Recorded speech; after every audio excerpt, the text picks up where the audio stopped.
And on set now, I'm joined by alumni. They are all from Kenya High School, and tomorrow I'm sure you'll be having an event. Today? Later in the day? No. Now? After this. Immediately you live here? Yes. Okay, thank you so much. Good morning. But allow me to introduce my guests. To my immediate right is, first of all, there is Betty Adera. She is health specialist. We have Christine Rose Adera. She is the chair of the Kenya High School Alumni Society. And Louise Nyamu-Steinbeck. She is political scientist and lecturer to one of our universities. And we have Joyce Gatambia. She is the executive officer Aga Khan Foundation. Ladies, all ladies, good morning. Good morning. And thank you for coming. Of course, in any given situation, giving back to where you did study or to the larger scale to the society is an important exercise.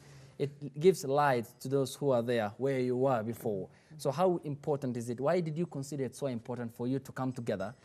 I'm sure you're from different, special studies or backgrounds. We have a lecturer, we have health specialist, we have political scientists, and we here have also leader of Foundation Aga Khan, which is one of the biggest health institutions in East and Central Africa. So what idea brought you together, and how important is it going forward that you give back to your school and also the society at large? Betty, I'll start with you. Thank you, Ayub. And first of all, a happy Madaraka Day to all our fellow Kenyans.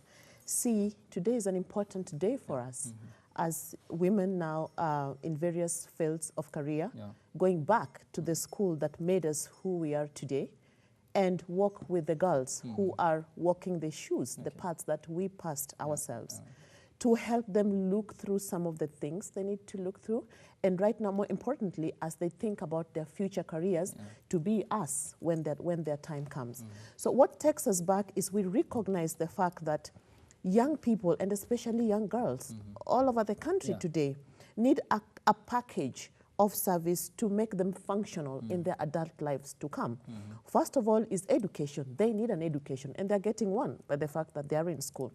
But more importantly, they need mentorship. They need their confidence to be built.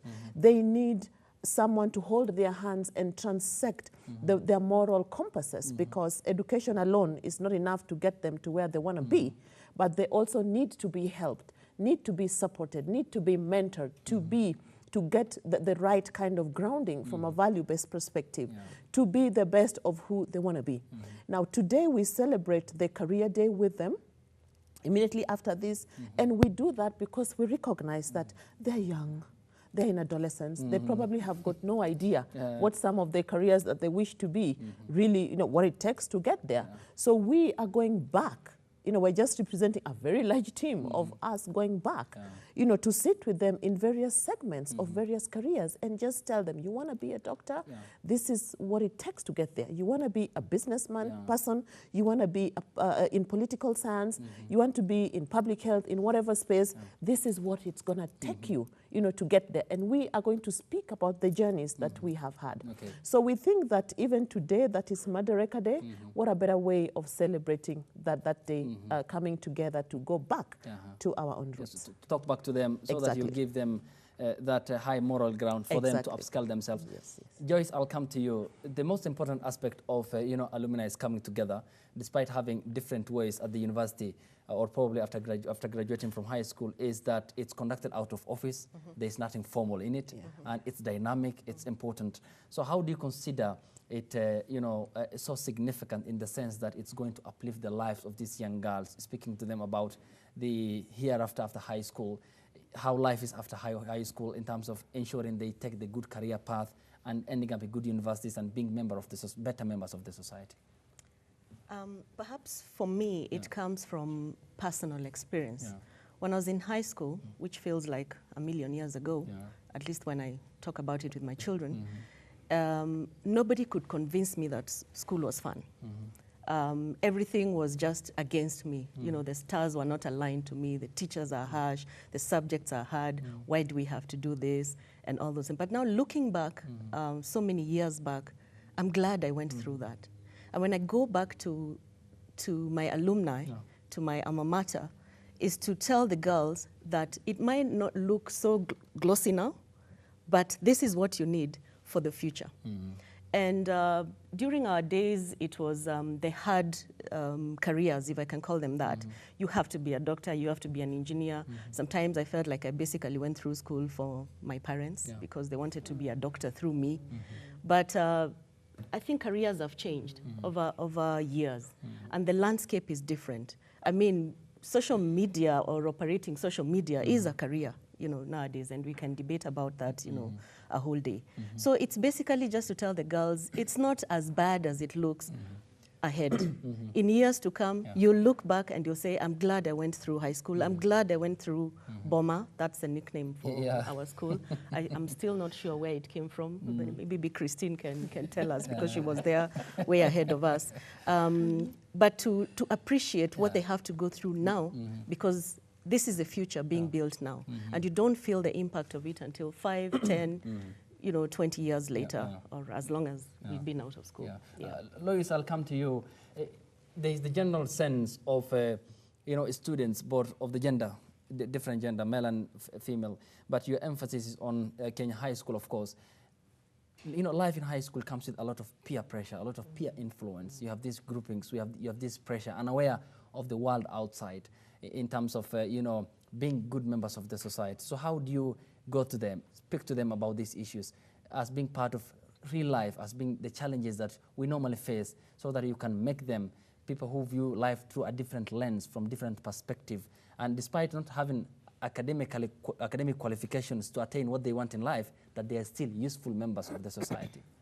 Well, let me start by saying someone like Betty has been doing a lot of that kind of work, sensitizing the girls on peer pressure. We also had peer pressure when we were in school. But today, because of the digital revolution, it's worse, it's harder for the girls, it's harder even for the boys. It's not just the girls. But what we do as old girls is, even within our mentorship programs, and many of us do mentorship professionally or on the side, is we try to alert the girls to this kind of dangers and trappings that come along their way. For me, the most important thing on this day is that we try to guide the girls to choose careers which are going to be marketable in the future. Not to choose careers that are not going to keep them in a job for 20 or 30 years. To be able to choose things that will adapt to the different markets that are coming up now. There will be some jobs that will not be in existence in 20 years. What do you do about that? Some people say doctors will not even be existing in 20 years. Who knows? That's one point. The second point is we want to attract the girls to other kinds of jobs. Not the typical, as Joyce said, you know, many of our parents wanted us to be doctors through them, or engineers, or lawyers, or something like that, is to show them that there are other career paths that they can choose. If you're passionate about sculpturing, about handiwork, why not go into that? If you're passionate about the spoken word, if you're passionate about poetry, if you're passionate about drama, if you're passionate about hairstyling and design, why not? These are options that we want to give them today. We have 17 different professional clusters on our program today, with different professionals in each of those fields, up to 15 professionals in each of these professional clusters. We have not only gotten them from the Kenya High School alumni, but also from other schools who are helping us. We have some people formerly from Nairobi School, from Alliance Girls High School. We have quite a number of other people, even those who just want to give, who are philanthropic in their lifestyle. Very important is also that this year, the class of 1991, we three are from the class of 1991. I think we were in Form 1 when you were leaving.